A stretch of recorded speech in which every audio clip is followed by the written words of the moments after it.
धर्मेंद्र और हेमा मालिनी की प्रेम कहानी किसी फिल्मी लव स्टोरी से कम नहीं है, लेकिन ये बात काफी कम लोगों को पता है कि हेमा मालिनी कभी भी धर्मेंद्र से शादी नहीं करना चाहती थी। जी हाँ, इस बात का खुलासा खुद हेमा मालिनी ने सिमी ग्रेवाल के शो पर किया था। उन्होंने बताया था कि वो हमेशा यही सोचती थी कि वो धर्मेंद्र के जैसे किसी शख्स से शादी करेंगी, लेकिन वो कभी धर्मेंद्र से शादी नहीं करेंगी। मीडिया रिपोर्ट्स के मुताबिक पहले हेमा मालिनी धर्मेंद्र से शादी करने के विचार के सख्त खिलाफ थीं, भले ही वो उनसे गहरा लगाव रखती थीं। वो धर्मेंद्र के प्रति अट्रैक्ट होने के बावजूद हमेशा उनके जैसे किसी व्यक्ति से शादी करने की कल्पना की थी, लेकिन उनसे नहीं। हेमा मालिनी ने कहा था, कोई भी कह सकता है कि वो बहुत अच्छा दिखने वाला आदमी है, इसका मतलब यह नहीं है कि आपको उस व्यक्ति से शादी करनी होगी।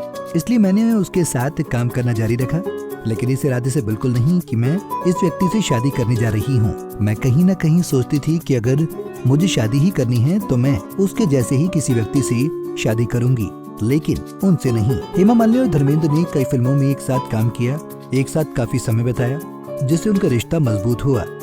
उन्हें वो दिन अच्छी तरह याद है जब उन्होंने धर्मेंद्र से अचानक शादी करने के लिए कहा था और वो तुरंत तैयार हो गए थे। वो बताती हैं, स्वाभाविक रूप से कोई भी माता पिता इस तरह की शादी पसंद नहीं करेंगे, लेकिन मेरे लिए कुछ और तय करना मुश्किल था। मैं उनके काफी करीब था, हम इतने लंबे समय तक साथ थे और अचानक किसी और से शादी के बारे में सोचना मुझे नहीं लगता कि ये सही है। इसलिए मैंने उन्हें फोन किया और कहा, आपको अब मुझसे शादी करनी होगी। उन्होंने कहा, हाँ मैं तुमसे शादी करूंगा। धर्मेंद्र उनसे 13 साल बड़े थे और शादीशुदा भी। धर्मेंद्र अपनी पत्नी प्रकाश से अलग नहीं होना चाहते थे। वहीं हेमा मालिनी साउथ इंडियन परिवार से थी।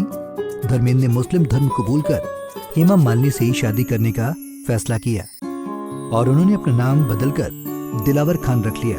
मगर हेमा के आगे धर्मेंद्र ने एक शर्त रख दी थी कि शादी के बाद वो अपनी पहली पत्नी प्रकाश, बच्चों और परिवार को नहीं छोड़ेंगे। हेमा ने उनकी शर्त मान ली और 1979 में दोनों ने शादी कर ली। हेमा की 2 बेटियां हुई, ईशा और आहना देओल, जो अब अपनी शादीशुदा जिंदगी बिता रही हैं।